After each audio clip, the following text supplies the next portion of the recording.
마태복음 15장 29절에서 31절을 봉독합니다. 예수께서 거기서 떠나사 갈릴리 호숫가에 이르러 산에 올라가 거기 앉으시니 큰 무리가 다리 저는 사람과 장애인과 맹인과 말 못하는 사람과 기타 여럿을 데리고 와서 예수의 발 앞에 앉힘에 고쳐주시니 말 못하는 사람이 말하고 장애인이 온전하게 되고 다리 저는 사람이 걸으며 맹인이 보는 것을 무리가 보고 놀랍게 여겨 이스라엘의 하나님께 영광을 돌리니라. 아멘.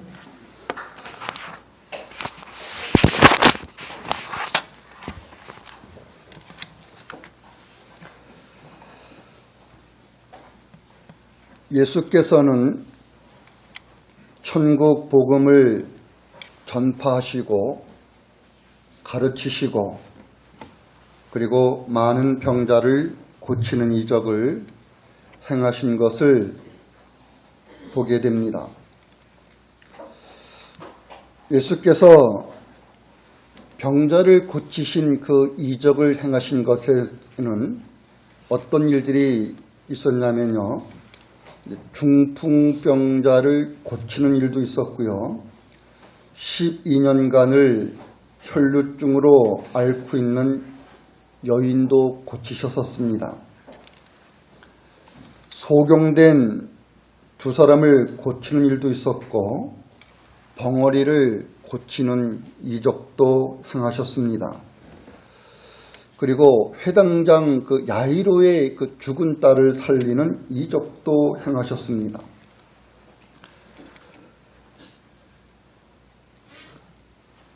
근데 오늘 본문에서요, 그동안 예수께서 천국 복음이 지니고 있는 그 하나님의 능력을 전체적인 상황 속에서 이야기를 해주는 것을 보게 됩니다.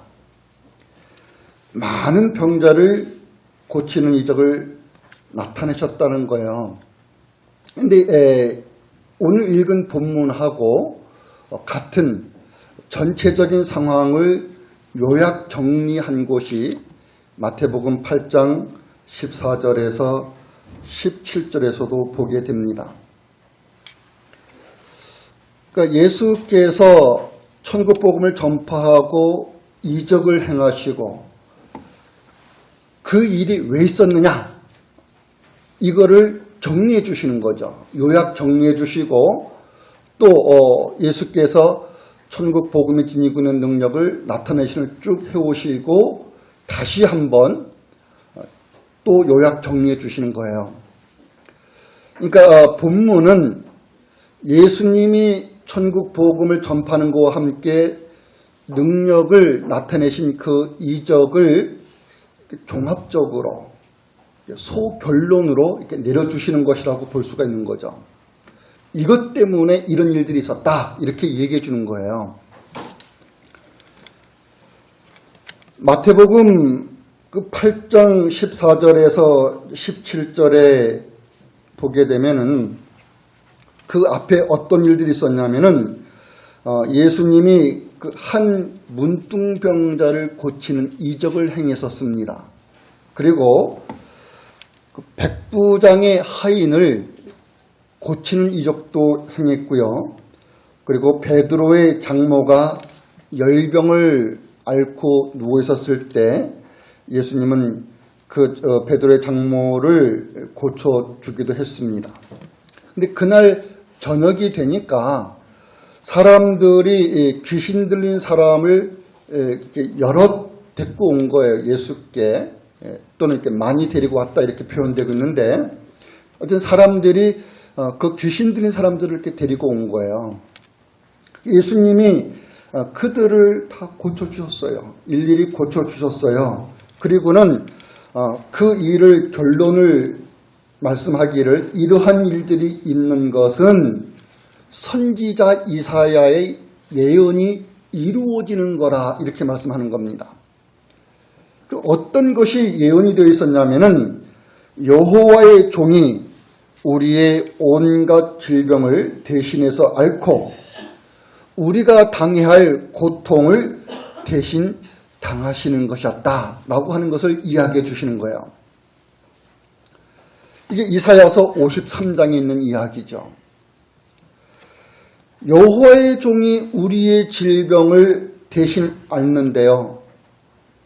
여호와의 종이 우리가 당하는 고통을 대신 당한답니다. 이게 무슨 뜻일까요? 우리가 앓고 있는 질병을 대신 당한다.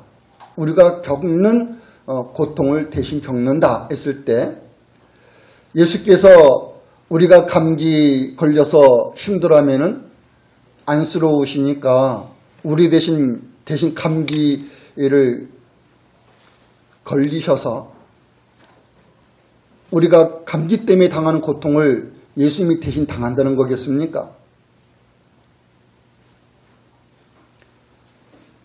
귀신 들려서 그 귀신의 해를 끼침으로 사람이 몸에 해를 입을 때, 상처를 입고 이런 일이 있을 때 예수님이 대신, 우리 대신 귀신 들려가지고 예수님이 우리 대신에 여기도 넘어지고 저기도 넘어지고 그래서 예수님의 몸에 상처를 입고 예수님이 그렇게 해주시겠다는 것에 대해서 우리 대신 질병을 앓는다고 말하고 우리 대신 고통을 당한다고 말씀하는 거냐 그 말이죠. 누군가가 오늘날에 여러 가지 그 병 가운데 뭐 암, 뇌졸중, 심근, 경색 뭐 등등으로 현대 많은 사람들에게 집중적으로 그 사망률이 높은 게 있잖아요. 거기는 고칠 수 있는 병도 있고 못 고치는 병도 있고 예수께서 우리가 앓고 있는 그런 병을 대신 알아주고 우리 대신 예수께서 죽어간다는 얘기겠습니까? 이사야 선지자가 예언하고 있는 내용은 그런 내용이 아닙니다. 이사야 선지자는 앞으로 오실 메시아가 우리를 위해서 그리고 우리를 대신해서 할 일을 예언해 주시는 겁니다. 예수님이 질병의 고통을 지고 우리의 슬픔을 대신 당하실 것, 질병의 고통, 슬픔, 이 일은 우리가 교리문답을 통해서 자주 들었죠.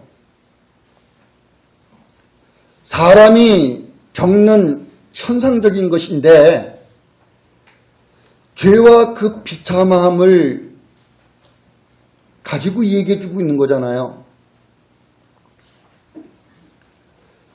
근데 성경에서 병자를 얘기할 때 병을 고치셨다라는 이런 얘기로도 나오고 귀신 들려서 병으로 고생한다 이런 얘기도 나와요. 우리가 말하는 우리가 알고 있는 귀신 이것은 뭐 한국적 그 무속신앙의 귀신이 아니죠. 죽은 조상의 혼을 얘기하고 결혼하지 않은 처녀가 죽어서 처녀 귀신이 되고 이런 거 얘기하는 게 아니라고요.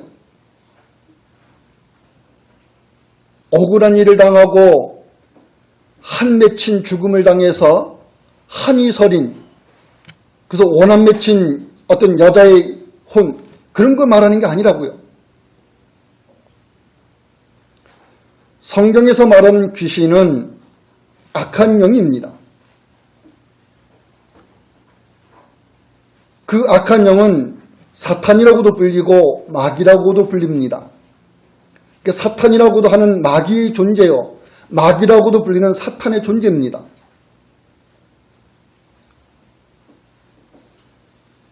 근데 귀신 들려 병으로 고생하는 이런 일이 같이 나오는 경우가 곳곳에 있습니다. 악한 영인 마귀에 사로잡혀 있는 자의 그 비참함을 얘기해주고 있습니다. 근데 예수께서 질고를 아는 자란 말이죠. 우리가 앓고 있는 그 질병과 그 고통, 거기에 있는 그 슬픔, 이것을 아는 자로서 우리를 위해 그리고 우리를 대신해서 그 질병을 지고 그 고통을 지고 우리의 슬픔을 당한다고 말씀해요. 우리가 처해지고 있는 죄와 그 비참함을 대신 담당해서 있다는 것인데, 그 대신 담당한다는 것이 아까 말씀드린 대로 우리 대신 병을 대신 알아주고 우리 대신 죽어가고 그런다는 뜻이 아니라고요. 창세기에서 하나님께서 선악을 알게 하는 나무의 열매를 통해서 하나님이 아담과 언약적 관계에 있으시죠. 근데 그 선악을 알게 하는 나무 열매를 아담이 먹는 일로 인해 가지고 하나님께서 선포하신 먹으면 반드시 죽을 것이라고 하는 그 죽음에 있습니다. 인간은 그 죽음에만 있는 것이 아니고 그 죽음에 있게 한 마귀의 종된 자로 성경의 역사를 쭉 얘기하게 됩니다. 근데 하나님께서 어떤 일을 하겠다는 것을 예언해 주시냐면은 뱀을 저주하는 이야기를 하시는 것에서 뱀과 여자 사이에 하나님께서 적대감을 심어두어서 서로 싸우게 하고 뱀의 후손과 여자의 후손 사이에 또한 적대감을 심어 놓아서 그 둘 사이에 서로 싸움을 하게 한다는 거예요. 본래는 이게 싸움의 대상이 되지 않습니다. 마귀의 시험을 받아 타락한 인간의 상태는 마귀의 세력을 이루고 있는 것인데 어떻게 그 마귀를 추종하는 그 세력이 마귀와 싸우겠어요? 그럴 수 없다고요. 근데 하나님께서 그 마귀와 싸움에 있게 할 여자를 말씀하고 그 뱀의 후손과 싸움에 있게 될 여자의 그 후손을 예언하시는 거예요. 그리고 그 여자의 후손으로 오는 한 자손을 얘기합니다. 그것이 성경에서 원시복음으로 다루어지고 있는 여자의 후손으로 올 메시아라고 하는 겁니다. 곧 사탄을 파멸할 여자의 후손이 약속되고 있습니다. 사탄과 여자의 후손이 싸움의 관계에 있는데 그 여자의 후손이 누군가 있었을 때 그건 사람을 두고 하는 얘기가 아니고 하나님의 약속을 따라서 올 구원자를 염두에 두고 있는 거예요.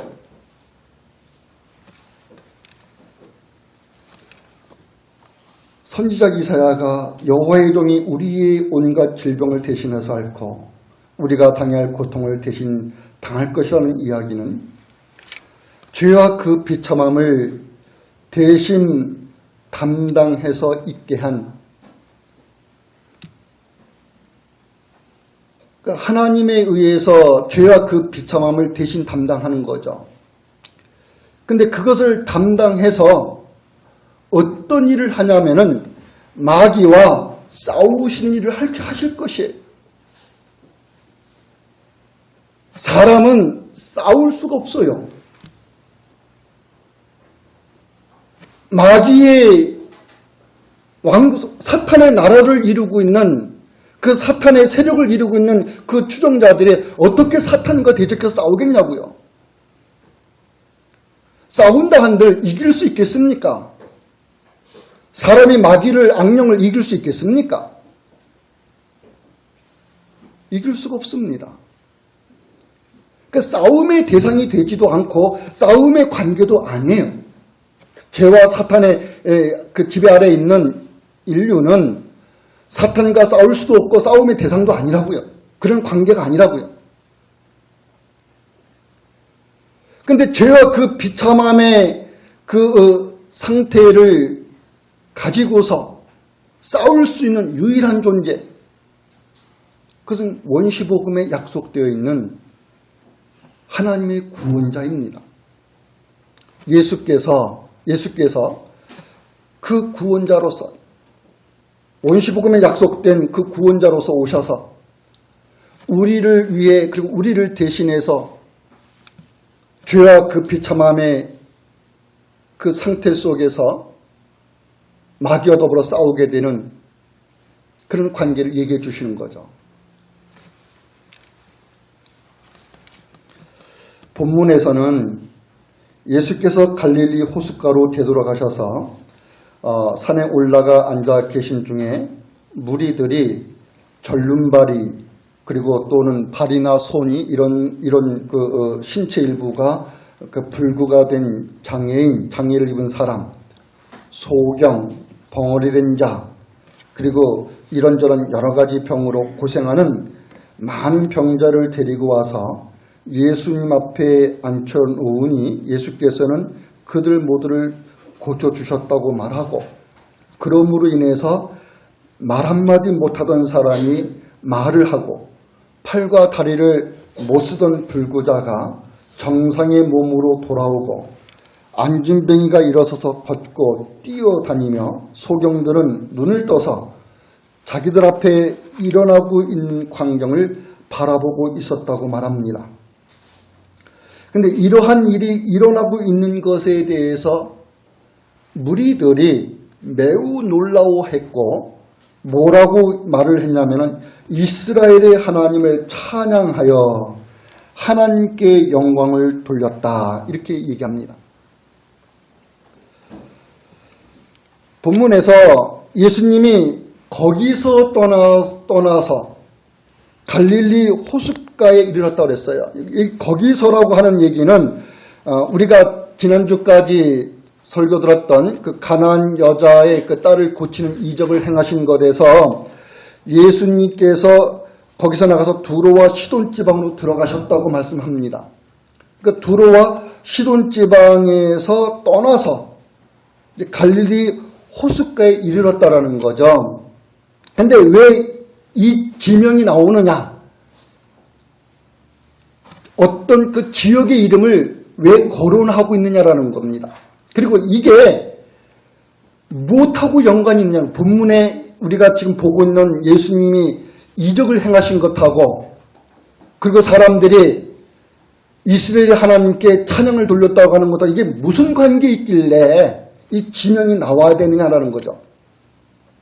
그냥 예수님이 다니시는 길에서 이런 곳을 들르고 저런 곳에 가시게 됐다, 그냥 위치 변동을 얘기해 주는 거 아니겠느냐, 단지 그런 차원이 아니죠. 예수께서 두로와 시돈 지방에 머물러 계셨다가 갈릴리 호숫가로 갔다고 그랬는데, 이 갈릴리 호숫가는 갈릴리 바다라고도 불릴 만큼 넓습니다. 근데 갈릴리 호숫가는 이건 이렇게 모호하죠, 표현이. 그러니까 호수가 굉장히 이렇게 크잖아요. 그러니까 호수 어딘지 이건 지금 나와 있지는 않아요. 나와 있지는 않은데, 옛날부터 그 유대인의 땅에 귀속되어 온 그 이방인들이 거주하고 있는 지역. 그러니까 대부분 주민들이 누구냐면은 그 이방인들인 겁니다. 거주하고 있는 주민들 대부분이 이방인들로 구성되어 있는 그 갈릴리 주변이 되는 거예요. 호숫가의 주변. 그쪽은 아마 북동쪽일 것이다. 이렇게 보는 겁니다. 그쪽에 이방인들이 많이 거주하고 있습니다. 대다수가 이방인들인 거죠. 마가복음에는 뭐라고 얘기해주고 있냐면은 예수님이 두로와 시돈 지방을 거쳐가지고 데가볼리 지역 한가운데로 지나서 갈릴리 호숫가로 가셨다 그랬어요. 본문에서는 예수께서 되돌아가셨다. 갈릴리 호숫가. 근데 이곳은 그 이방 지역인 그 북동쪽 지방이라고 이렇게 보는 거죠. 이방인 지역으로 예수님이 가셨다는 거예요. 쉽게 말하면 이방인 지역으로 가셨다는 거예요. 유대인들이 사는 그 유대인들의 그 거주지가 아니고 주로 이방인들이 사는 지역으로 예수님이 가셨다는 거죠. 그리고 이곳에서 많은 이적을 행하신 거예요. 그리고 이곳에서 이스라엘의 하나님을 찬양하였다라고 하는 이 말씀을 주시고 있는 거예요. 여러분, 유대인들이 만일 거주하는 지역이라고 하면요, 이스라엘 하나님을 찬양했다 이런 표현은 안 쓰죠. 유대인들이 거주하는 지역, 즉 유대인들은 하나님을 만약에 부른다면은 우리 하나님 이렇게 될 거 아니겠습니까? 우리 부천개혁교회가 그 교회 이름이 부천개혁교회라는 이름을 갖고 있는데, 여러분들이 부천개혁교회 이렇게 말하기보다는 편하게 우리 교회 이렇게 말하게 된다고요. 우리 교회는 어때요 이렇게 말하죠. 유대인들이 자신들이 섬기는 신의 이름을 굳이 이스라엘의 하나님 이렇게 부르지 않는다고.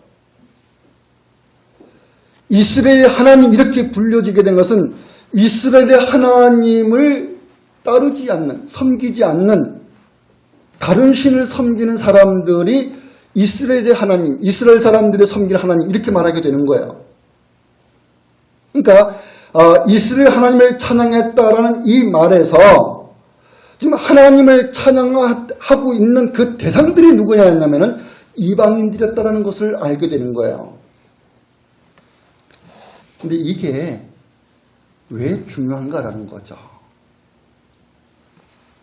지난주까지 우리가 4번의 시간을 거쳐서 가나안 여자에 대해서 봤습니다. 두로와 시돈 지방에 들어가셔서 예수께서 한 여인을 만나는데 그 여인을 가나안 여자라.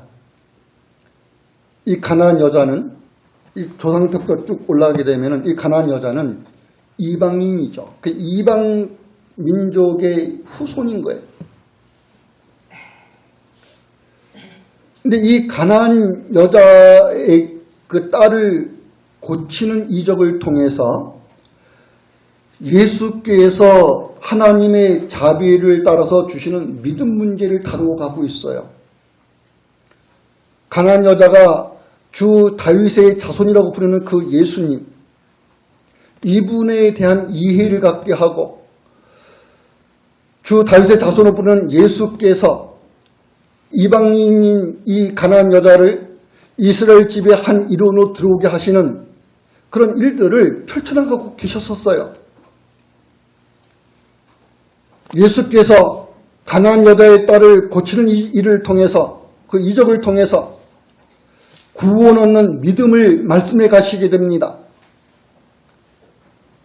가나안 여자는 자기 딸이 귀신 들린 자기 딸이 고쳐지는 것에서 귀신이 쫓겨나는 일, 딸에서 귀신이 쫓겨나는 것에서 하나님의 구원의 능력을 보죠.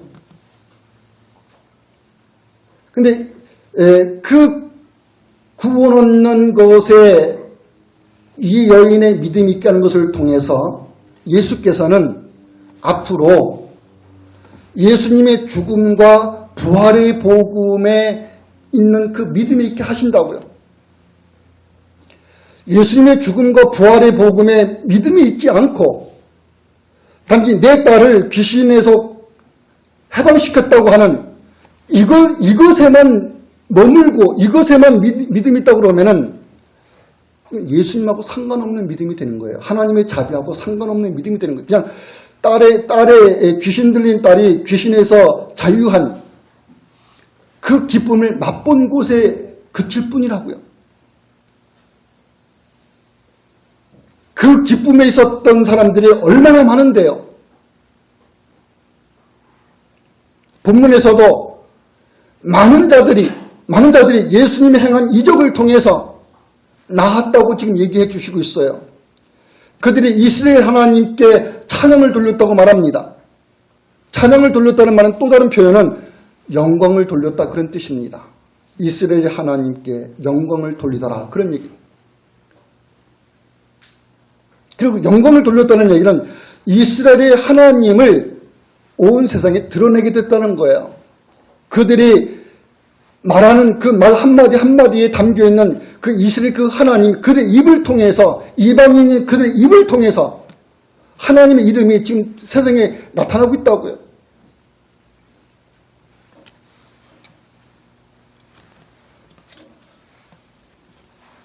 본문에서 갈릴리 호숫가가 얘기가 되고 있습니다. 예수님은 이방인들이 거주하는 이 지역으로 가셔서 이적을 베푸시고 그것을 본 사람들이 하나님의 권능을 보고 이스라엘 하나님을 찬양합니다.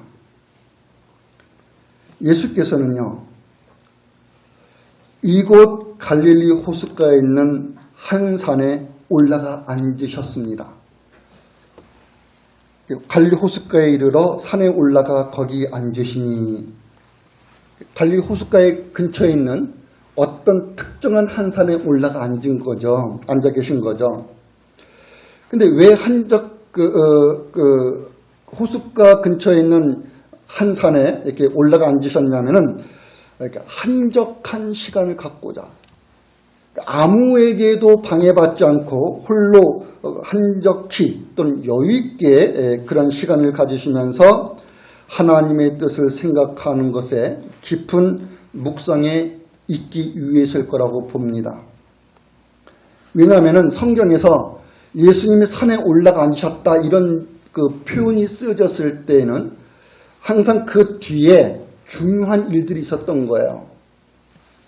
마태복음 5장 1절에서는 예수님이 산에 올라가 앉으시니, 어떤 한 산에, 지시된 한 산에 올라가 앉으시니 제자들이 예수께 나왔고 예수님은 그들을 향해서 천국 복음에 대해서 가르치기를 시작하셨다고 얘기합니다. 그랬듯이 여기에서도 예수께서 갈릴리 호숫가에 있는 어떤 한 산에 올라가 앉으셨을 때 많은 사람들이, 큰 무리들이 병과 고통 중에 있는 그 많은 사람들을 데리고 나와서 예수님 앞에 이렇게 둔 거예요. 예수께서 고쳐주시기를 바랬던 거죠. 근데 예수님은 유대 나라에 살고 있는 지금 이 이방인들에게 이적을 베푸는 겁니다.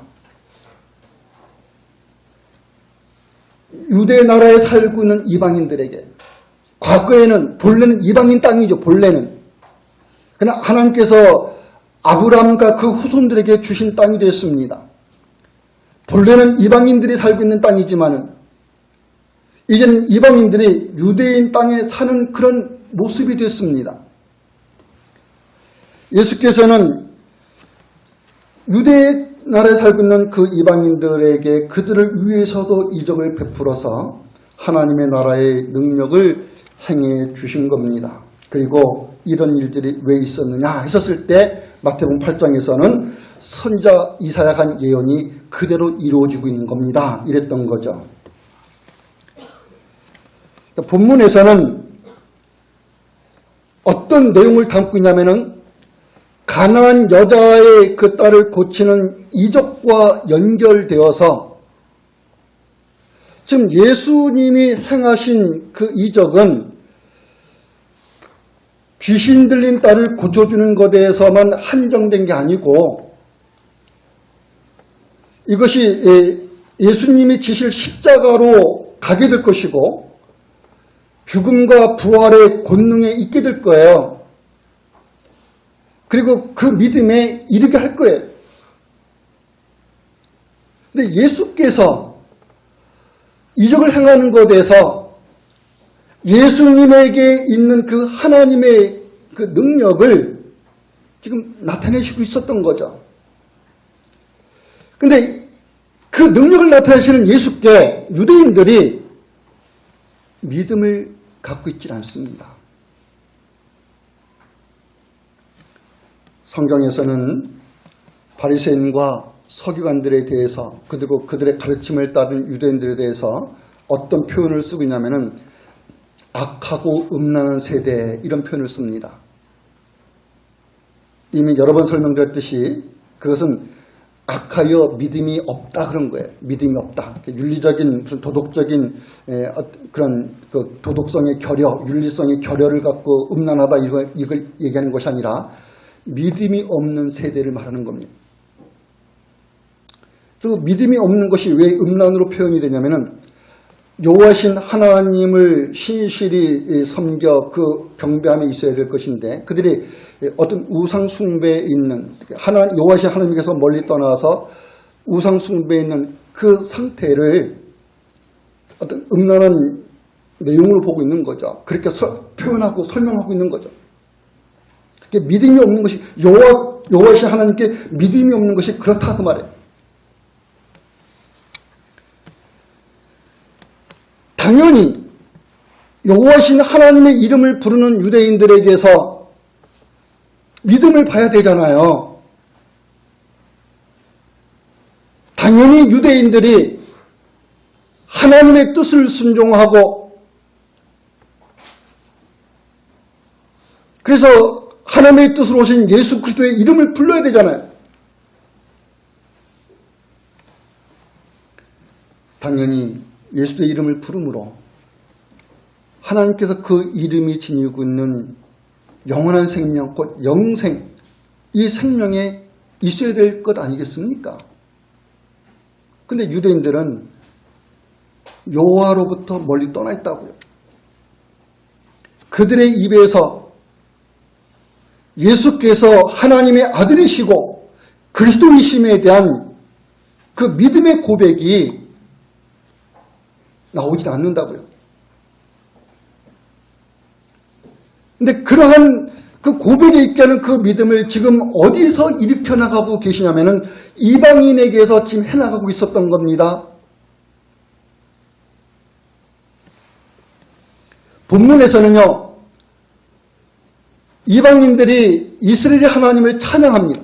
근데 이것은 그럼 이방인들이 그 이적을 보고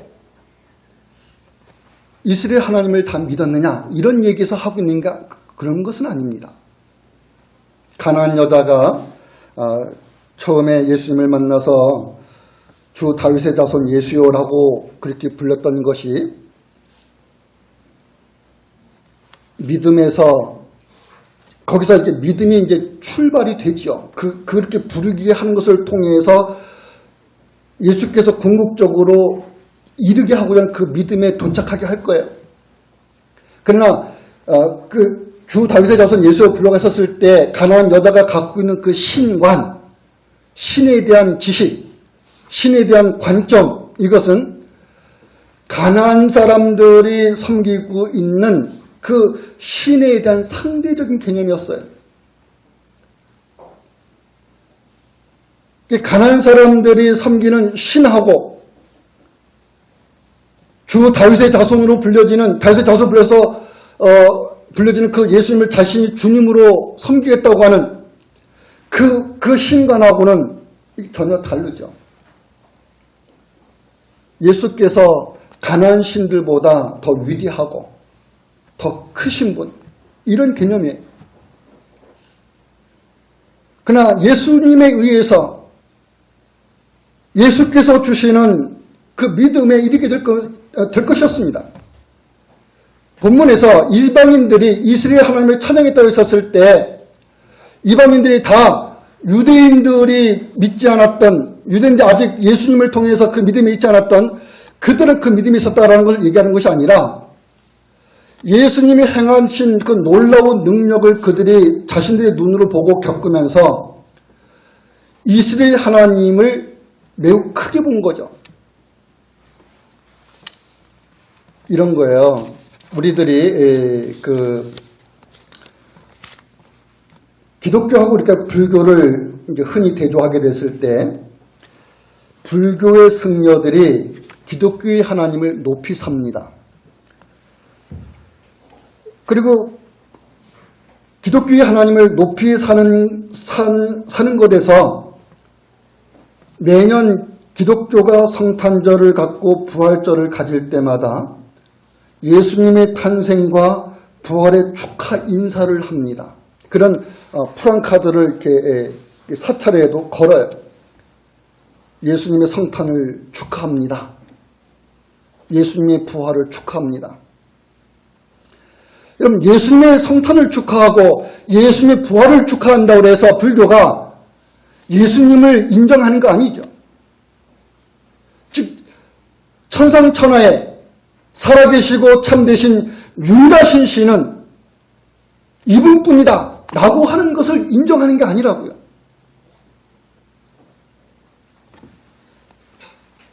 다종교 속에서 인정하는 거죠. 다종교 속에서. 다원화된 종교. 세계 곳곳에서 신의 이름이 다양하게 불려질 수 있다는 거예요.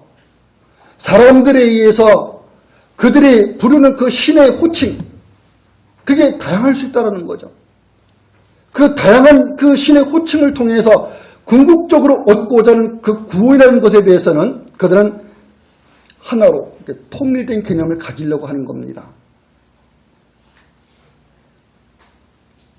불교에서 말하는 그들이 생각하는 종교관, 기독교에서 생각하는 종교관, 이들은 누가 참된 종교냐, 여기서 출발하는 게 아닌 겁니다.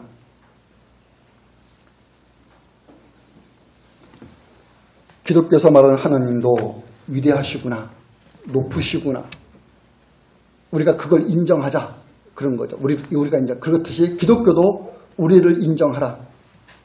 다른 종교도 인정하고, 우리가 기독교의 하나님을 높이 사고 그 이름을 찬양한다 그러면은 너희들도 우리에 대해서 배척하고 대립할 것이 아니라 우리를 인정하고 우리가 섬기는 신을 높이 받들라는 거죠. 같이 그렇게 높이 사달라는 거죠. 이방 지역에 예수님이 행하신 이적이 있었습니다. 이것은 여호와의 종이 우리의 온갖 질병을 대신해서 앓고 우리가 당할 고통을 대신 당하시는 것에서였는데, 이방인들은 이러한 생각이 없어요. 예수께서 왜 이 일을 행하는 것인지에 대한 지식이 없다고요. 아는 게 없는 거죠. 단지 자신들이 갖고 있는 종교와 그 신앙에 의해서 있을 수 있는 이해를 가지고 예수님이 행한 이적을 보고자 하는 겁니다.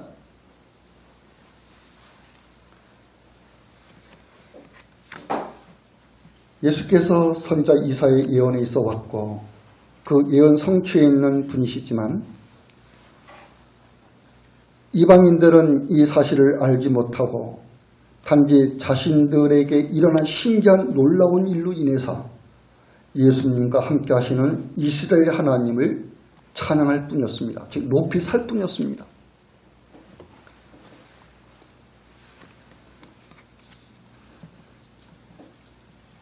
예수님은 그러면 이런 이적을 왜 행했느냐라는 겁니다. 이방인들이 이스라엘 하나님을 찬양했다고 해서 성경에서 말하는 구원 얻는 믿음, 이들이 다 거기 있었다, 이걸 말해주고 있는 건 아닌데 왜 그들의 입에서 이스라엘 하나님을 찬양하는 이런 말이 있게 했겠는가를 우리가 생각해야 되는 거죠. 예수께서는 능력을 행하시는 것에서 자신 안에 있는 하늘로부터 오는 그 하나님의 그 능력을 행사하신 거잖아요. 이것을 통해서 구약에서 이스라엘 때부터 예수님 당시에 그 유대인들에 이르기까지 대대로 하나님을 말해왔었어요. 하나님이 어떤 분이신가 라는 것을 말해왔었습니다. 그런데 하나님께서 유대인들만의 하나님이 아니시고 유대인들의 하나님이신 동시에 또한 이방인들의 하나님도 되시는 분이십니다. 그래서 예수께서는 어떤 일을 하게 되면 이스라엘의 하나님은 유대인에게 한정된 신이 아니라 온 이방 지역에 이르기까지 포괄적으로 말하면 온 세상에 생명을 주시는 주님이 되신다라는 것을 드러내시게 되는 거예요. 근데 그것을 사람들에게 알게 하고 인식하게 하는 일은 말씀을 전파해서 하나님의 말씀을 전파해서 그 뜻을 드러내는 일을 할 뿐만 아니라 하나님의 나라가 지니고 있는 그 큰 능력을 행하셔서 이게 세상에 증거하는 거였어요. 그들의 귀로 듣고 그들의 눈으로 보고 그들의 귀로 들은 것을 부인할 수 없고 그들의 눈으로 본 것을 부인할 수가 없는 거죠. 자기들이 이방인들의 섬기는 그 신하고 이스라엘 백성들이 섬기는 신이 도대체 어떻게 차이가 있는 건지 어떻게 다른 것인지 그들의 귀와 그들의 눈으로 확인하고 확증시키는 일을 합니다. 하나님은 온 세상의 주가 되신다라는 사실을 계시해 주십니다.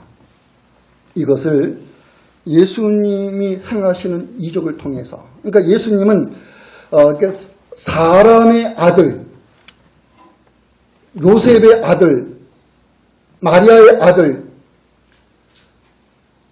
이 사람의 아들로서 한 사람, 사람의 아들로 온 사람으로 한 사람, 이런 사람으로 위대한 사람, 이렇게 되면요, 그거는 위인이 되고 흔히 종교에서 말하는 성인이 되는 거예요.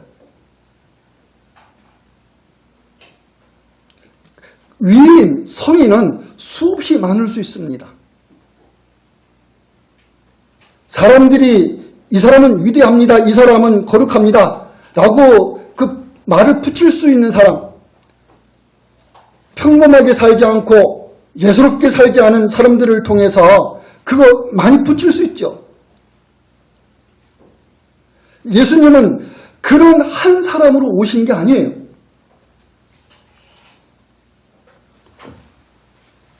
예수님은 온 세상의 주님이 되신다.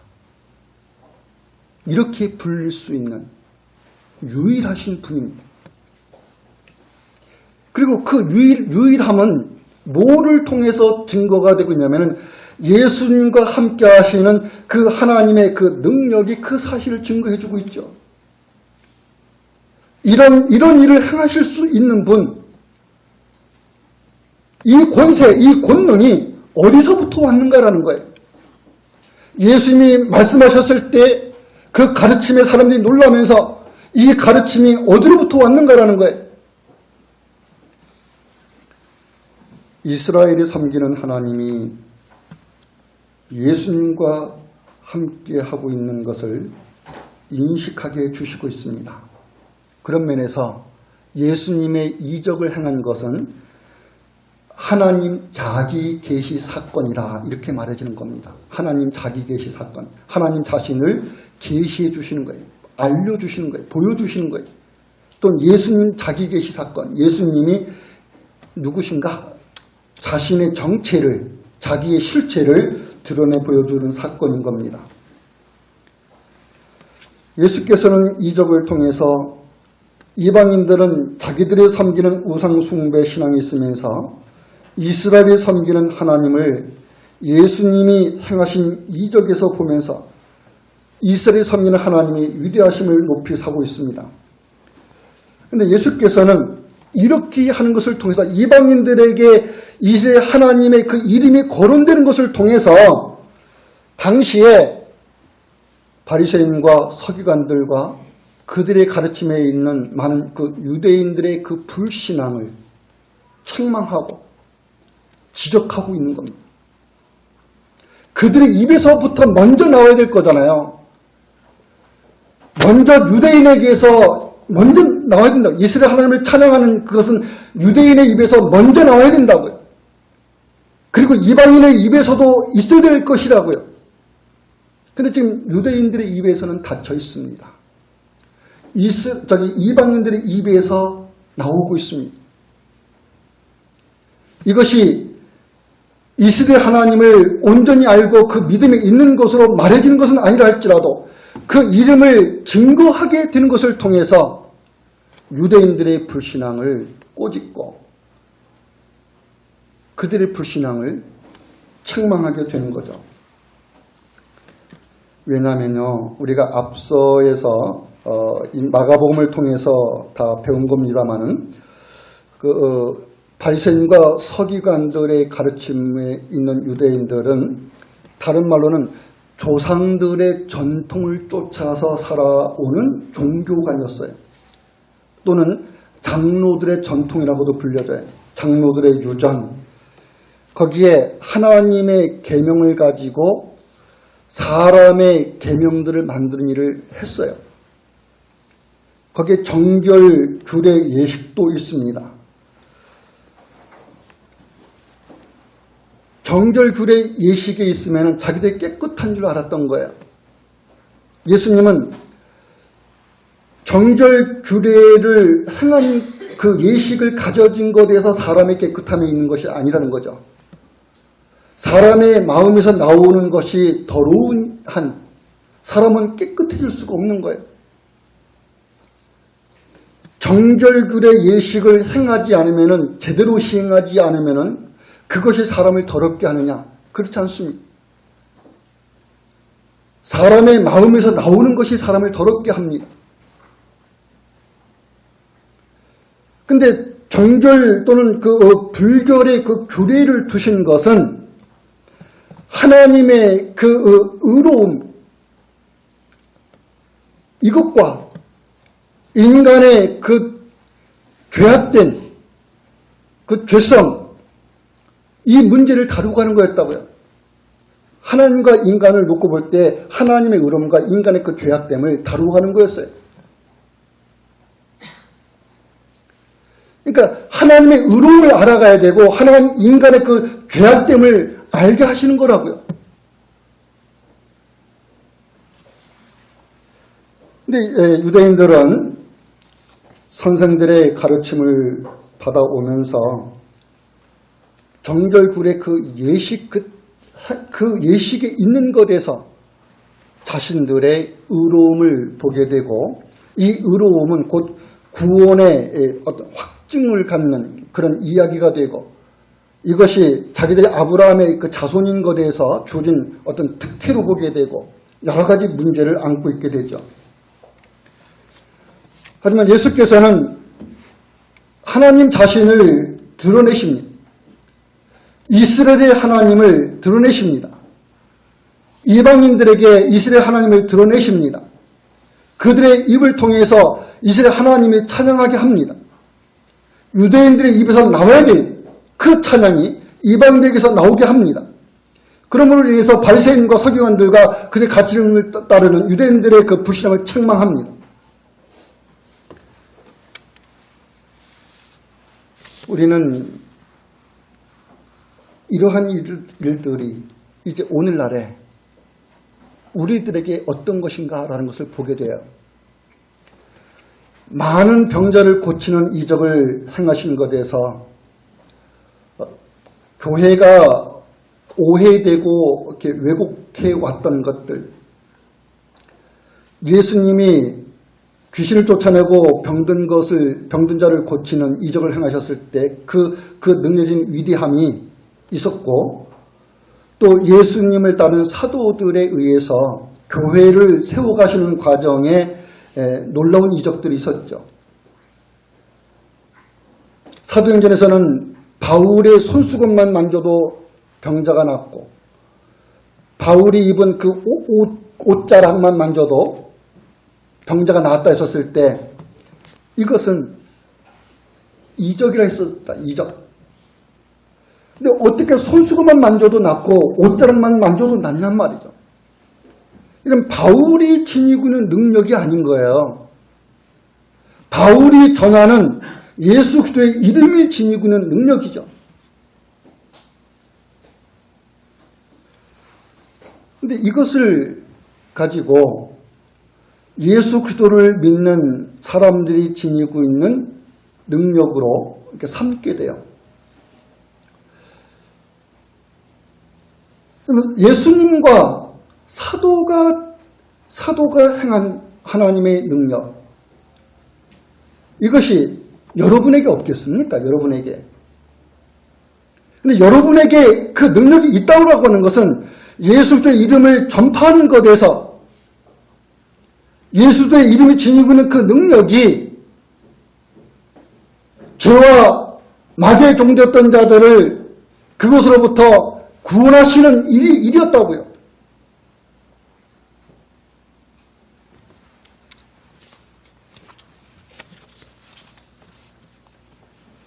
구원은 믿음이 지니고 있는 능력을 말씀해 주십니다. 우리를 단지 병을 고치고 귀신을 쫓아내고 이런 일을 행하라는 것에 대해서 그 능력이 성경에서 얘기가지고 있는 것이 아니죠.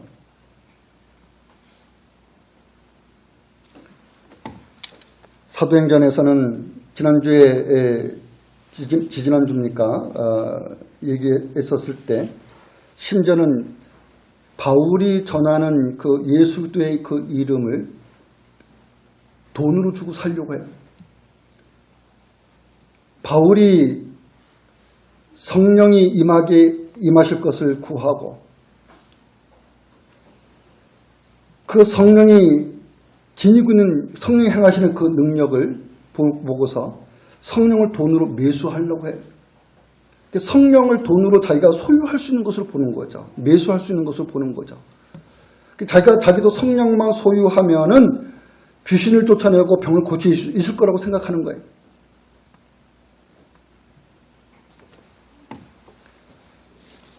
이러한 일들이 우리 주변에서 비일비재하잖아요.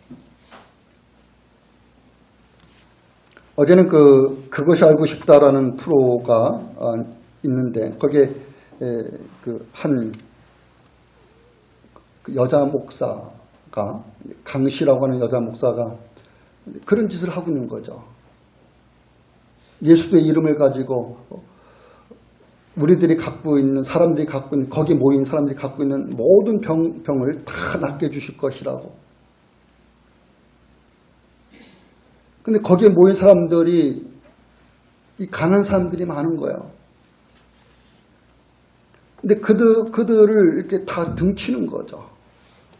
다 대출받게 하고 심지어는 그 기초수급 생활자의 돈까지 다 뺏어서 어떤 사람은 자기 집은 팔아서 전세로 옮기고 전세는 또 대출받아서 월세로 옮기고 월세 가진 사람은 더 작은 집으로 월세로 옮기게 해서 대출받게 해가지고 뭐 별 대출을 다 받게 해가지고 그것으로 제주도 땅을 사고 그것으로 담보를 해가지고 은행에서 큰 돈을 빼가지고 도망간 거예요.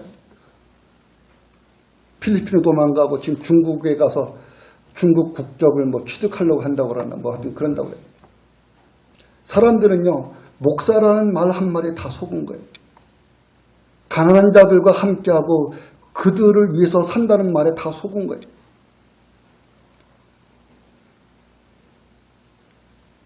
목사가 한 말 한마디에 500만 원 가져오라면 500만 원 그대로 가져오고 어떤 집은 부모, 아들, 딸인가 이렇게 4명이 다 대출받아서 7억이 넘는가를 다 갖다 바치고 파산 신청 다 하고 자기들은.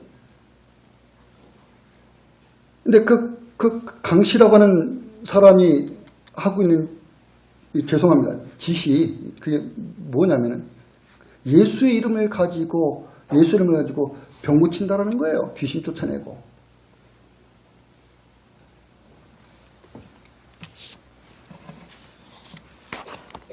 예수님이 말씀하시는 능력은 단지 거기 있지 않다고요.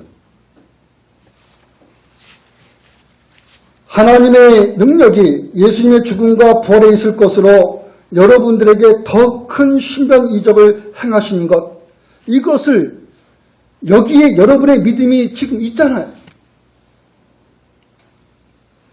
어떤 능력보다도 예수님의 죽음과 부활을 앞서는 능력이 있습니까?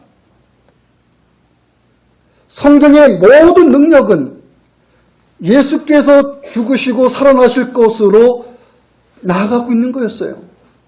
그것으로 집중하고 있는 거였다고요. 예수님의 이적은 예수님의 그 초기 사역에 집중됩니다.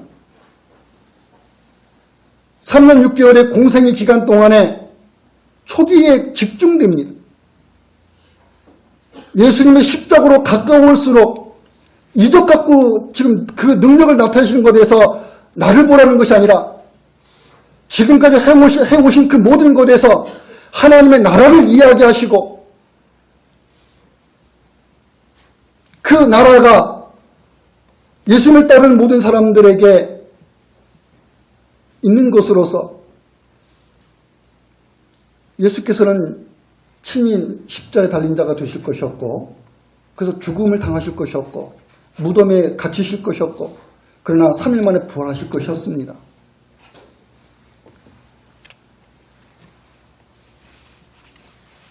예수님을 죽은 자 가운데서 다시 살리신 하나님의 능력이 마귀와 죄의 종되었던 우리를 해방시키시고 우리를 그리스도 예수 안에 두시고서 다시는 정죄받지 않게 하고 죽음에서 하나님의 영원한 생명으로 옮겨진 자가 되게 해서 하나님의 그 생명을 날마다 공급받는, 그 공급받고 있는 살아있는 자가 되게 하실 뿐만 아니라 앞으로 반드시 죄 때문에 죽을 여러분의 몸도 다시 살려서 주의 나라에서 영생하게 하실 것입니다. 이미 그 능력이 여러분을 휘어잡고 있다고요. 이미 그 능력이.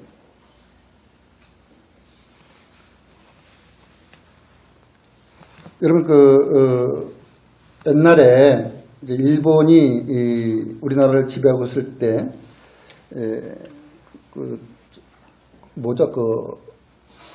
무슨 실험한 게 있잖아요. 사람을 가지고 생체 무슨 실험입니까?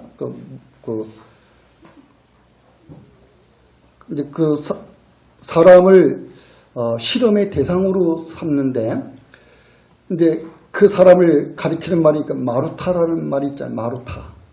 그게 다른 말로는요, 막대기예요. 제가 알기로는 맞는지 제가 알기로는 그렇게 알고 있습니다. 막대기, 마른 막대기.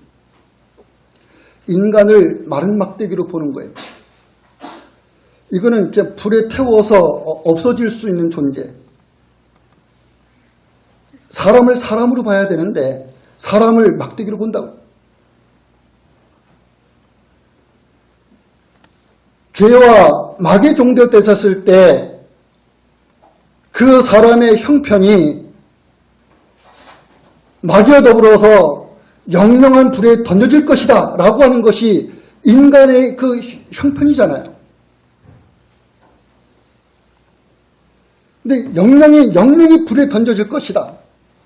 꺼지지 않는 불에 던져질 것이라는 얘기예요. 꺼지지 않는 불에 던져질 것이다. 그 불로 된 못에 던져질 것이다. 꺼지지 않는 불에서 영원히 고통받을 것이다. 근데 그런 얘기죠.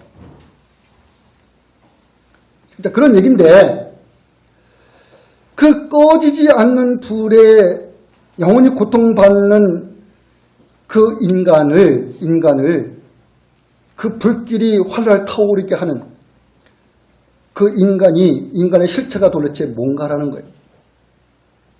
하나님의 그 진노의 불을 타오르게 하는 그 인간의 실체. 에스겔서에서는 사람을 표현하기를 마른 뼈다귀라고, 에스겔 골짜기에 널려져 있는 그 수많은 그 군인들의 그 죽음, 세월이 지나서 인간의 모습들이 다 사라지고 마른 뼈다귀가 분해돼서 여기저기 굴러다니고, 그러니까 사람의 시신을 해서 뼈다귀가 하나 붙어 있는 것이 아니라 이게 다 이렇게 분리가 돼가지고 약해지고 소멸되고 없어지고.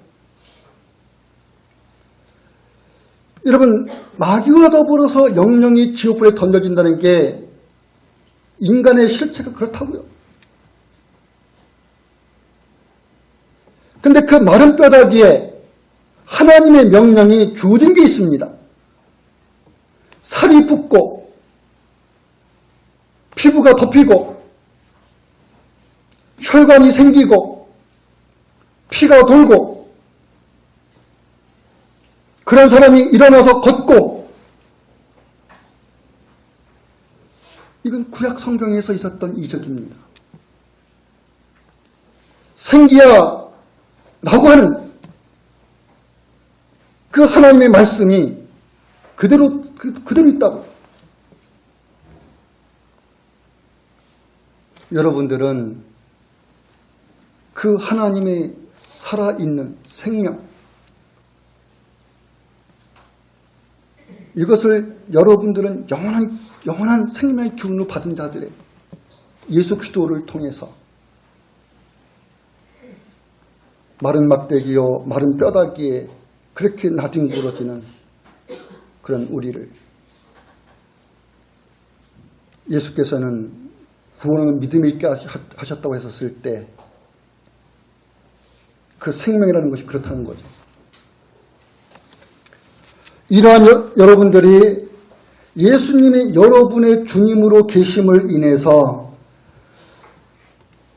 참되고 살아계신 하나님을 섬기는 신앙에 있습니다. 이것을 예수 그리스도를 따름에 있는 것에서 가져나갑니다. 사도 요한은 하나님의 거룩한 산 시온에 우뚝 선 14만 4천 명을 얘기하는데, 하나님의 어린 양 예수 그리스도에 의해서 구속함을 입은 사람이라고 이야기합니다. 그리고 예수 그리스도께서 어디로 가시든지 간에 그 뒤를 따르는 자들이라고 이렇게 얘기를 해요.